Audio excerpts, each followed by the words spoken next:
when should we introduce our clients to Brian? I remember you kind of threw your hands up and it was, you guys all hear your business owners say this, I'm making money, but I don't know where my cash is the number one thing that should tell us that like, hey, it's time for maybe that introduction to somebody who can kind of take an extra look under the hood. And to your point, that's because they have a cash flow problem. And oftentimes it's not even a cash flow problem, but more of an analysis of where we're spending the money and why isn't the money coming in to cover the cost.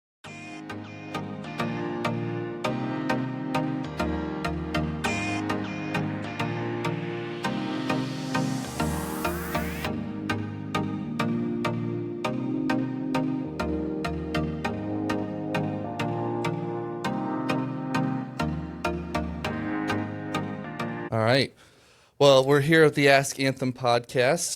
Brian, I appreciate you coming to join me today. I know you've had a long day running around. I've heard you were down in Portland doing some of what you do in the fractional CFO space with some clients. And I mean, honestly, that's kind of what we're here to do today, is also discuss some of what you've gotten to see and some of that experience that you've had. And I think we're going to have a really good conversation to kind of share with our audience. So really kind of the theme of today's podcast is really trying to understand why business owners think that they're doing really well until they get to that point when they realize that they're not. And I think with you being in the fractional CFO space and your experience in distribution, experience with the businesses you've worked in, you've probably seen this multiple times over the course of your career where a business is really, they're making money, but they really seem to have no real good plan, or really they're not putting any of that money in their pocket at the end of the day, and seems to be slaving away for no reason. They do. I would say probably the biggest challenge that a lot of these business owners have is they're not getting good, timely information. They're closing the month. The books don't get closed for 30, 45 days more, sometimes a whole quarter later. And all of a sudden they find out their bank account tells them they're in trouble before their financial statements get to them. Yeah. That's a huge thing, is that they're just not getting timely information that they can make good business decisions with. Yep. They would have known they were struggling a long time ago if they had the information in front of them. And then the other thing that I see is that, especially with growing businesses, growth takes working capital. And so customers think, oh, I'm getting orders. My sales are up 10%, 20%. But that takes labor. It takes materials. It takes those costs that are accruing a lot of times before you get the revenue in the door. Yep. And so they can easily outspend their revenue pace quickly. Yeah. So maybe it's short term, but a lot of times they need working capital to get through those short term challenges. The other thing, similarly, they're making money, but they don't realize their costs are creeping up. And they just figure, well, I got sales coming in, I must be fine because I got cash in the bank. Yep. But really, they don't know anything until it turns around and bites them. Yeah. And then all of a sudden it hits them hard because, like I said first, they don't have the information telling them trouble's coming. Yep. Well, it's funny, you brought up a great point. And it's one of the things that I always learned in my time running my business that I owned for several years, that, you know, if I wasn't good at even managing my own personal finances, it's really hard to manage business finances because a lot of the principles tend to be the same. You've got to have budgets. You've got to know when your expenses are coming. You've got to have a cushion of cash because you never know when that next thing is going to happen. And I think that's one of the things that is wonderful about what you get to do. I think you, in a lot of ways, are kind of an educator of businesses, and you kind of walk that journey with them, but you're trying to help business owners understand how their financial picture works, but then how they can also kind of take that initiative on their own to be their own best advocate, their own best cheerleader, their own best advocate for making sure that things are actually getting done and paid for. And when we've got big goals, how do we have the money in the bank to make sure that it gets accomplished without having to take out a big loan that we weren't expecting? And if we do need cash, that we do it at the right time and we are financing with responsible ways to grow a healthy business. I'm thankful you brought up the B word, budget, because that is so huge.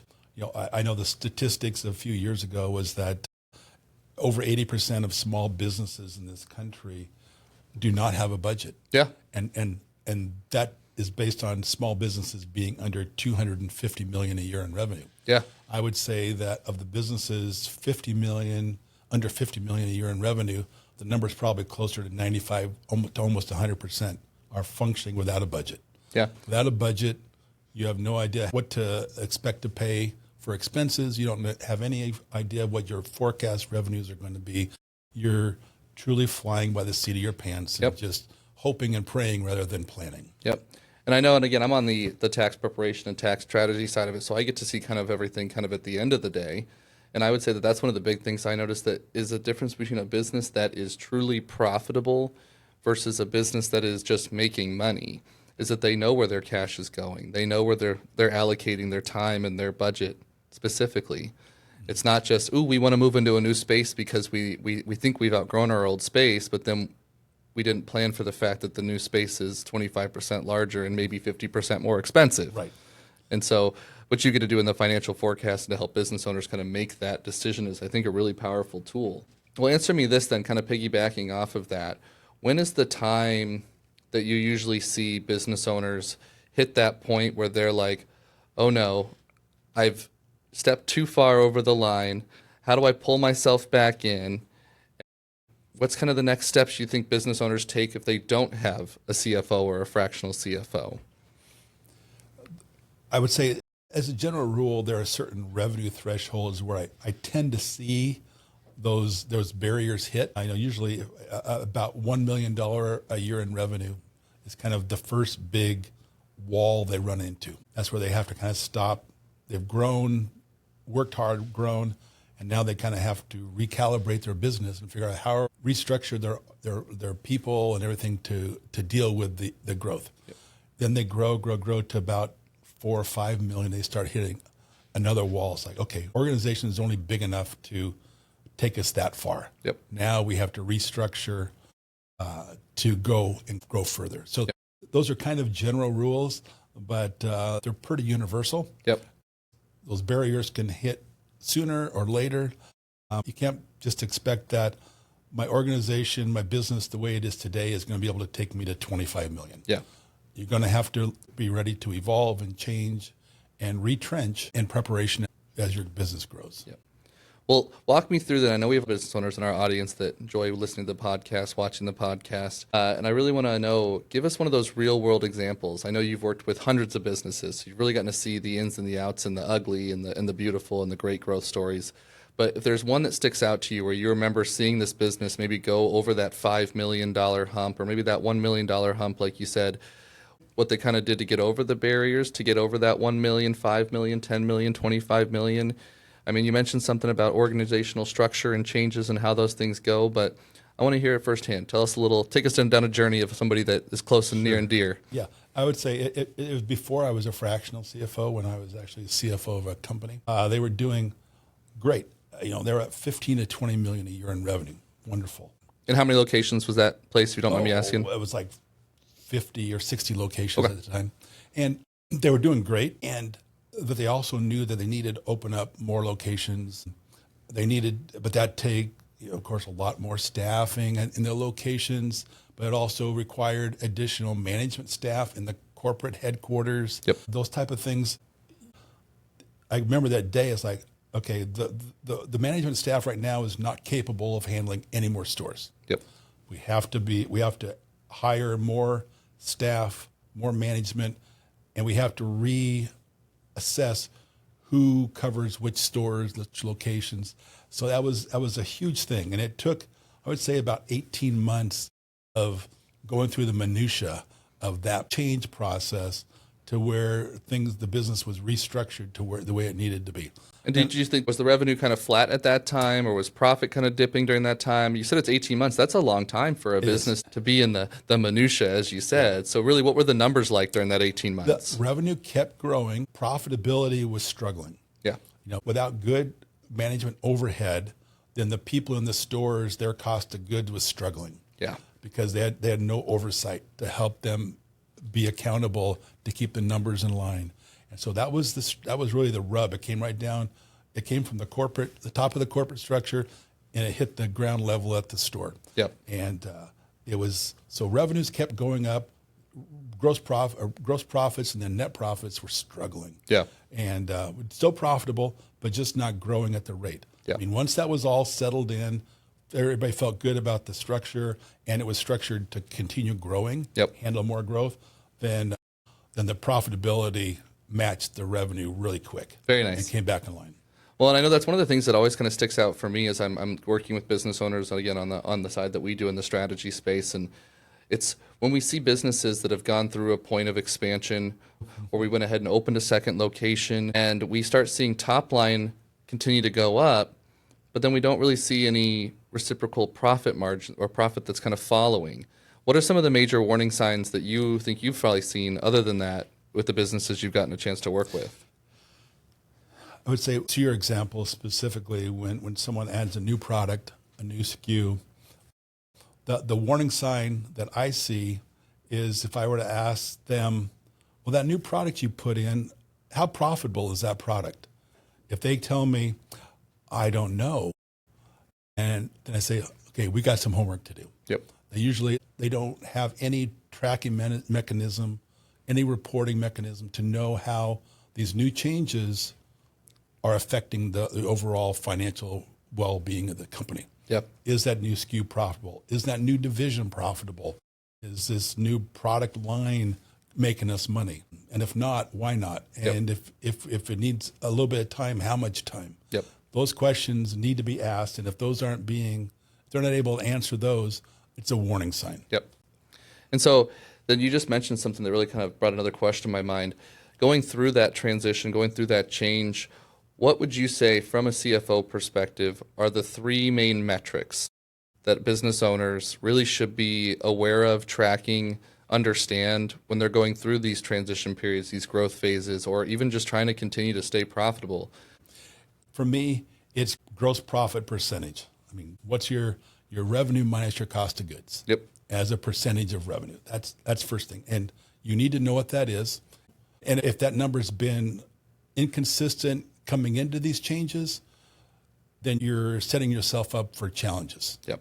If you haven't managed it well up to now, adding more is just going to exacerbate the problem. Yep. So that is the big one. So knowing that number and managing that well.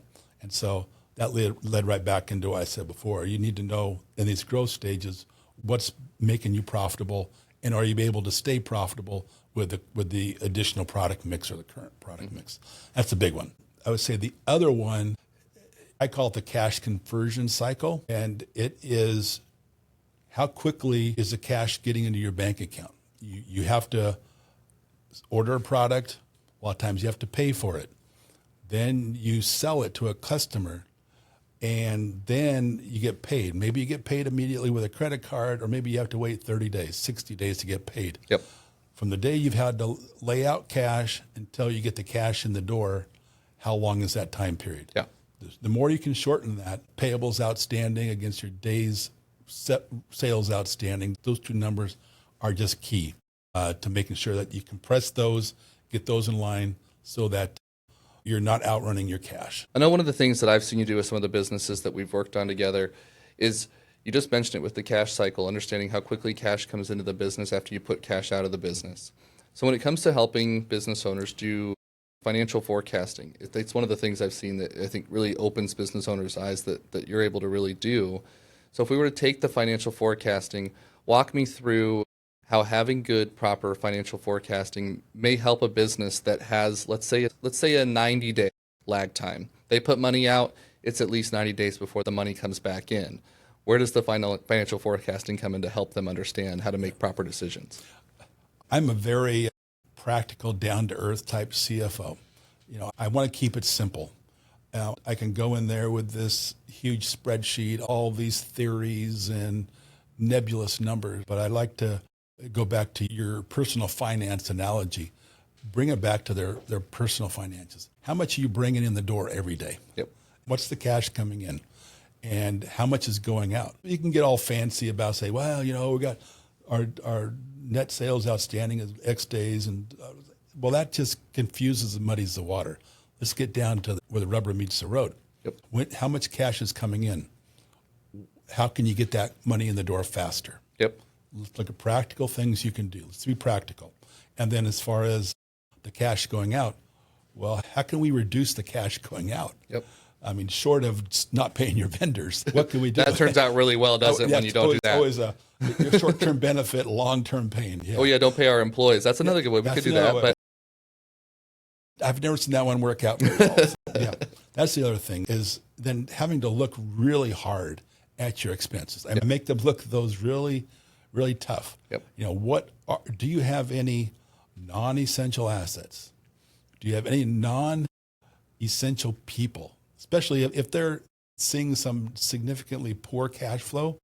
We have to look at hard choices. Yeah. And those are looking at what is non-essential to the ongoing success and health of the business. Yeah. And helping them, as you called me, the business therapist? Yes. Sometimes I have to give them some counsel that it's okay to make that tough decision. Yep. Yes, I know that person's been with you for a long time, and it's a tough decision, but you either make this decision or you don't have a business. Yeah. So giving them the permission, the counsel to make those tough choices is a lot of times what we have to do. Yeah, and it's one of the things, I mean, I joke about, you being the business therapist, but it's something that always resonated with me. I was very fortunate that I had a very successful business when I was very young, but I realized very quickly that's kind of a lonely space to be in. Especially because you can't go talk to your employees about the fact that you're feeling like you're in a cash crunch. That never ends well either. And so being able to kind of have that counsel and really be like, hey, this is kind of the hard decision. I'm not sure how to get there. But even if it's just having somebody with the expertise like you do to kind of say, hey, here's a little nudge. I know it sucks. I'll give you a pat on the back. Metaphorically, I'll let you lay on the couch and tell me how difficult it is. But again, then you kind of help the businesses pick up and get through that next piece. Okay, well, if we had to let this person go so that we can continue to run the way that we want to go, now how do we make sure that those duties and those responsibilities that we're also being taken care of still get allocated elsewhere in an efficient manner? And so I think that's a really important thing. And I think especially on the small and medium-sized businesses where you've got, I'm thinking, as you were talking, I'm thinking about even just a business that we work with out in Scottsdale, an HVAC business, AC, right? Very seasonal business in Arizona because you can't live without it in Scottsdale, trust me. I had a month where I had no AC in my house last year, and I had to move back in with Mom for a little bit just because, trust me, I wasn't going to stick it out when it's 110 and there's no air conditioning. And so it's one of those things where you've got these seasonal businesses, and this HVAC business, they'd come to us and they were kind of talking about, well, it's really hard because I've got a great group of guys that are out here doing this, but all of them are essential all year long. And so they had a full team of W-2 employees, and they decided that the following year they were going to go ahead and open up contracted positions, 1099 positions that paid much higher, but were truly seasonal work. It's, hey, we need you out here from, April through October, but then they went back to a lean staff from, November, December, January, February, because people just don't need the AC as much during those times. But it was one of those things where they were a pretty small business. I think all in, they were no more than a 9-man operation, and they had one woman that really did their day-to-day behind the scenes. It's not a large business, but they had to kind of even scale down to just really the 5 full-time employees, and they were able to find the way to fill in the gap for the other really, really busy times. People are important, and having to alter your staffing is a tough decision, and I understand business owners making that the last resort. I applaud that because people are more important than a product on the shelf. Yep. So besides people, that's an easy way to a lot of times cut big numbers out of your budget. However, let's scrutinize some of your other costs. What's the cost of the material you're buying and you're reselling? Is there a way to get that cheaper? Is there a better, lower cost alternative? You talk about cyclical businesses. Well, let's get creative. What can you do in your business to help spur revenue in those low months of the year? You and your sales staff get together. Do we need to bring in a sales consultant to help spur some ideas to fill in those gaps so that we can level that out? Because one of the biggest challenges that I have, especially working with many contractors, is the winter months are kind of slow. Yep. They slow down. Even in Oregon, over the years, contractors are able more and more to keep working through the winter. Yeah. They're doing much better at that. However, it's still slow. It's usually the lowest revenue months. So what do we do the rest of the year to prepare for those 2 or 3 months when revenue is going to dip? And that's, again, the good budgeting, good cash forecasting so that hey, we know that our revenue's high in July, June, our revenue's great in September, October. We need to have extra padding to continue to make payroll in the months when we know we're slower if we really want to keep the high-quality people that make our staff feel valued. Because, as you said before, I think that's one of the last resorts business owners want to have to do is cut good staff. Yep. And so being able to kind of have the good cash forecasting and being able to make those decisions because we know, hey, we need to have X amount of dollars in the bank account December to make payroll that we're not going to have because there's going to be a deficit. That's right. I always counsel my clients, if you quote a project or a job too low, you're not going to make any money. Yep. And you keep doing that, you're going to be out of business. Yep. I do understand there's certain times of the year, winter times are a perfect example for contractors where they may take a haircut on some jobs. They're not going to do it at a loss, but maybe at a less profit, just so they bring some revenue in the door to keep the people working through the lean months. And that's a strategy that many of them do and that we need to think about and talk about and really plan hard. Because if you don't execute that plan well, you're going to end up harming yourself significantly. Well, I think about it even with the AC businesses. Every December I hear on the radio or advertisements where it's like, get your AC tuned at the cheap price of $99.99 with December special. And I think a lot of times it's them trying to drum up more business because it's so slow. But you also, to your point, is it still cost-effective work? Are we still making a profit? Because if we're going out and doing these things and taking a loss, then it doesn't make any sense either, just to keep us busy. And I'm one of these people. I love checking my bank account. I love checking my investments, and I do it pretty much every day. I feel like that's a good way that I stay on top of my expenses. But from a former business owner, I can also really speak that sometimes that's not always the best option because I think sometimes it creates this misnomer that everything is okay. So walk me through kind of what your opinion is on entrepreneurs and business owners really being locked into the bank account versus like the QuickBooks. Right. The bank account is nice. It makes you feel good to have money in the bank. But if you say I got money in the bank, so I'm doing good, it's very short-sighted. Yep. I don't want to say that crass or flippant. It's short-sighted. Yep. And I'll give you a great contractor example. Contractor signs a new client to do a project. The client pays them 30% up front, 50% up front. So they have half the revenue before they've had to spend $1. Yep. Now all of a sudden, now they start the work.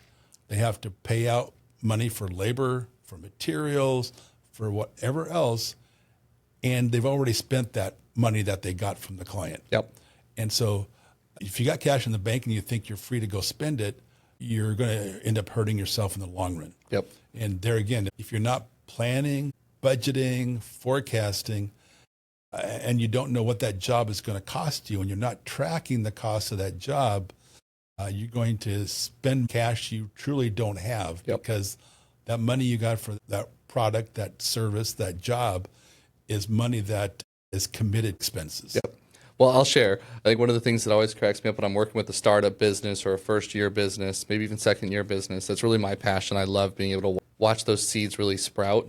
But it's one of the first things I tell new business owners. I'm like, you need to set up a separate bank account that is not anywhere near your checking account. Go throw it in a Fidelity high-yield savings account. Go pick some random online bank that's not your Chase or your Wells Fargo, your Bank of America checking account you're running your daily expenses through, and put your tax money in there. Every time you get paid, money needs to be saved for taxes because what ends up happening all too often, taxes come due, and business owners like, I spent it. The money was in the bank, and I didn't realize I was going to owe Uncle Sam X amount of dollars.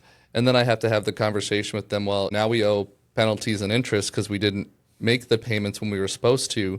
And I see business owners time and time again, contractors especially when they're not used to operating this way, they just fall in this cycle. It's I'm constantly paying last year's taxes as opposed to paying actively on those taxes. It's the same thing that you mentioned where if you're too busy staring at the bank account, and not busy enough worrying about where the money really should be, it gets spent. I think that's kind of human nature, which, I mean, I'm guilty of that too. I've got my checking account, and frankly, if I open it up and see that there's money in there, I sure feel a little bit more entitled to go spend it than if I see that the dollars are getting a little lower than I like to see them. How many of you guys out there are business owners and check your bank account every day as compared to how often you check your QuickBooks? I'm curious if the QuickBooks is the go-to check on the financial health of the business or if it is just the bank account. Go ahead and let us know in the comments. Next question I kind of had for you too, I think just as an exciting way for us to introduce a little bit more about what you do. Fractional CFO work. What's the most common financial blind spot that you see business owners run into? And when should they know is the right time to reach out and have somebody like you do a little bit more opening their eyes wide open or doing a little bit more looking underneath the hood, if you will? So just give a little bit of insight to that. We've talked a lot about it already. It's cash flow. That's probably the number one. When a business owner starts struggling with cash, being able to have the cash to meet obligations, that's usually when things get tough enough to where they raise their hand and say help. Yep. That's probably the biggest thing. The other area I will say is knowing your profitability. Yep. Whether you're construction, whether you're a store selling a product, whether you're a shop selling a service, you need to know your profitability. Yep. With timely reporting, daily, weekly, so you know where you are, so your finger is truly on the pulse of your business, day by day, week by week, and you're not waiting weeks or months later to know how you did in the past. Yep. Well, it's funny. So here at Anthem Strategists, I know you're a part of the team in the Fractional CFO department, but for us on the tax strategist and advisory portion of what we do, we just did a training not too long ago, and one of the big questions that we wanted you to answer, Brian, was when should we introduce our clients to Brian?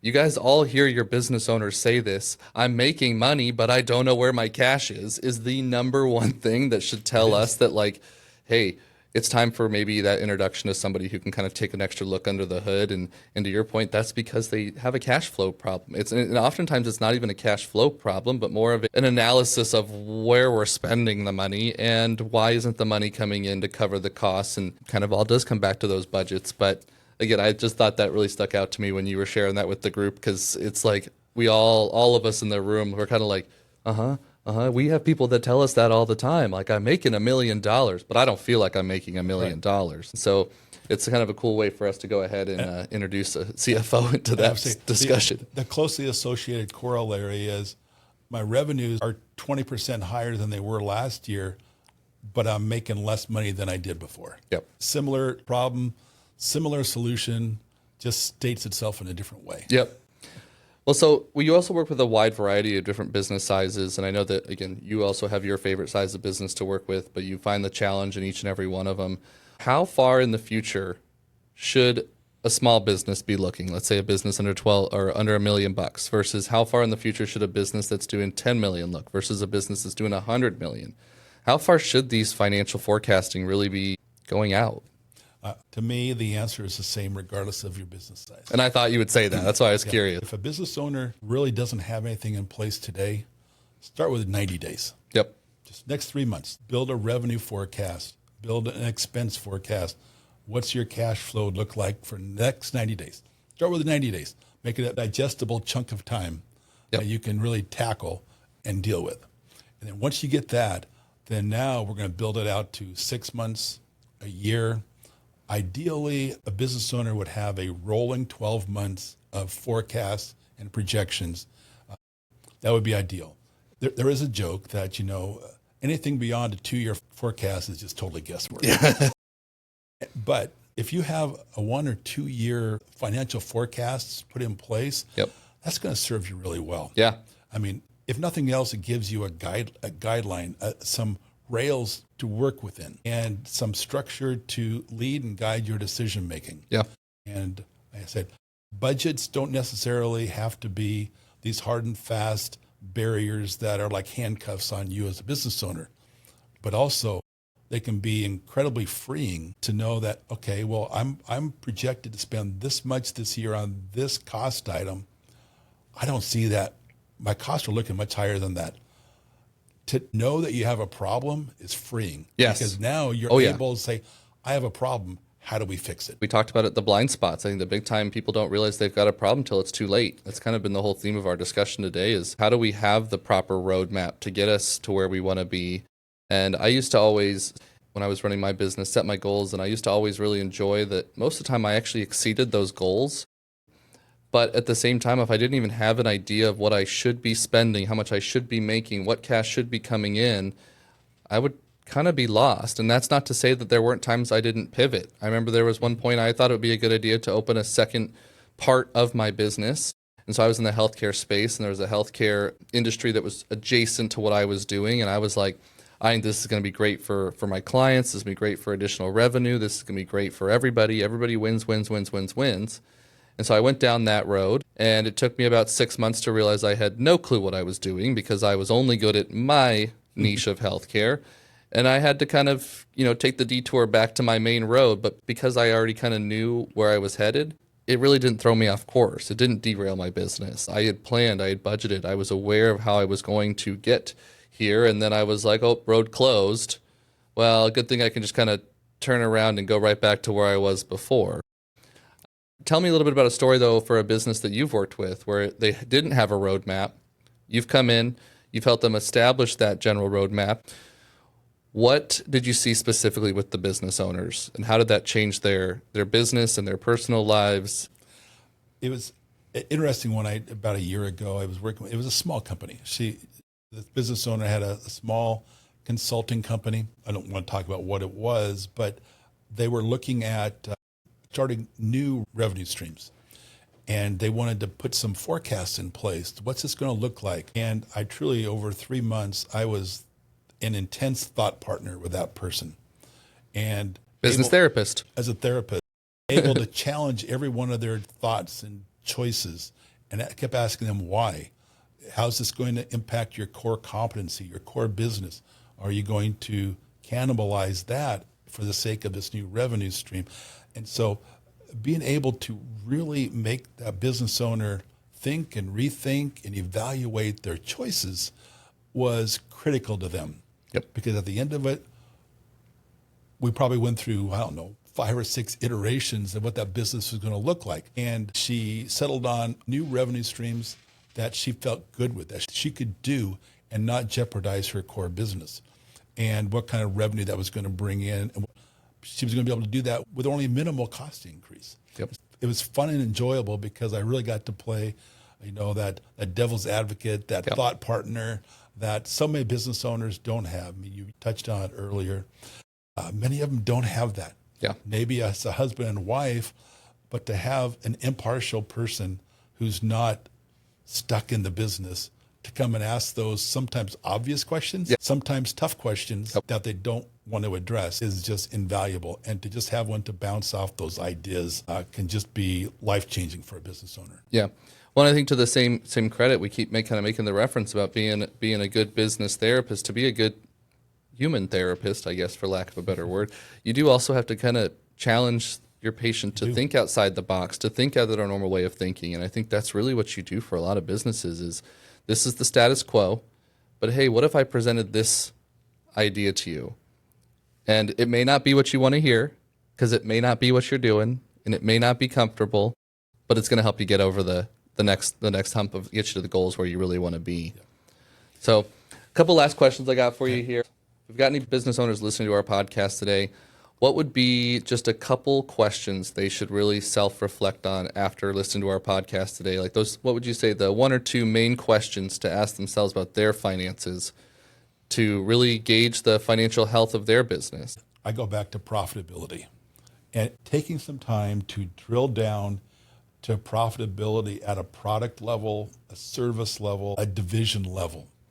Your business as a whole may be marginally profitable, break even, but I'll almost guarantee you that if you start drilling down on to specific products, specific segments of your business, you're going to uncover what's making you a lot of money and what's losing you money and what's maybe breaking even. Yep.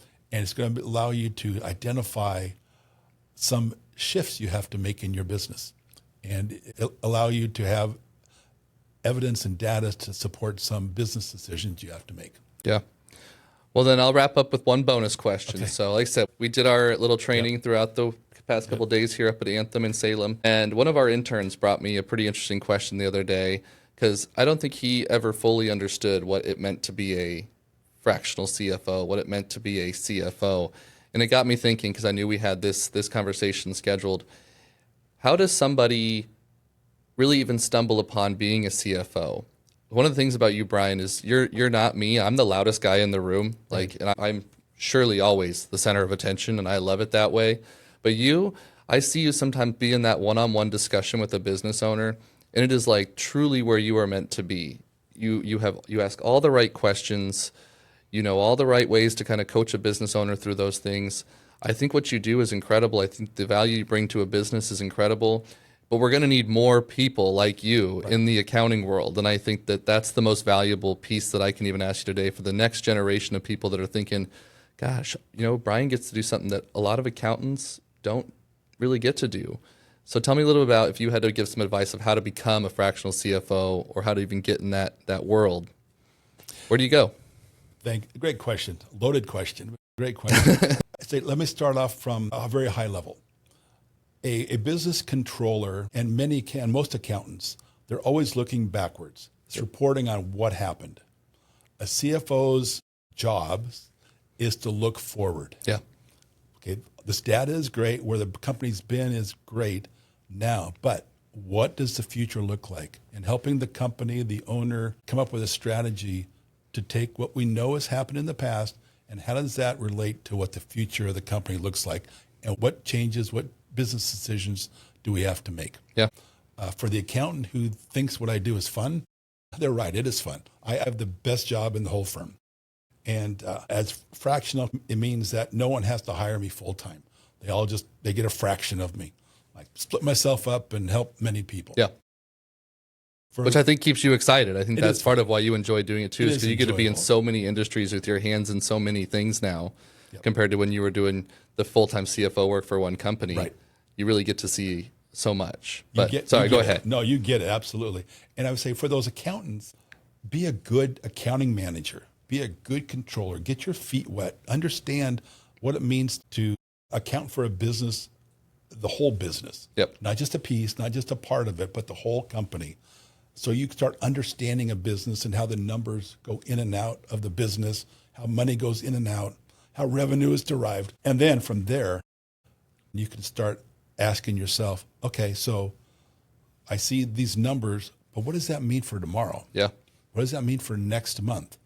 And then you start making yourself look for trends, for patterns, for ideas. I see revenue going down. If you just say, oh, revenue's gone down again this month, and no one asks the question why, and is it going to go back up tomorrow? And if not, what do we need to do to change that? Those are the kind of questions that turn you from a controller to a CFO. I think those are the questions too that really build trust with a business owner. So when you are in the accounting world and we truly have the full financial picture, when you're able to ask the right questions, that's how you build the trust. That's how you help a business owner understand that, yes, I need a guy like Brian to do that. I've gotten to see some of the business you've worked with, and I know how much the business owners you work with truly appreciate the value you bring to their business. I think there's going to be a lot more businesses that are continue to need the next generation of Brians too. So being a lover of sports and especially baseball, I tell people nothing replaces getting your at-bats. Yep. You have to get your at-bats. You have to look at a lot of financial statements. Even looking at various businesses helps, but looking at financial statements month after month, year after year, you can take a crash course on all that stuff. You can do that and look historically at companies and learn really quick, but you just have to be looking at the numbers, understanding the business and talking to business owners. Nothing replaces just doing it and doing it over and over again to refine your craft. Yeah. Well, Brian, thanks so much for being on the podcast today. It's been a pleasure to see you and again spend some time with you talking about what you do and talking about how we can help our business owner audience. And again, anybody alike talked about budgets, from the personal side today too. They're really not that much different. They're just businesses are just beasts of people in some sense. And so, but again, thanks so much, Brian. You bet, Dylan. And we'll have you back again soon. Pleasure. Thank you.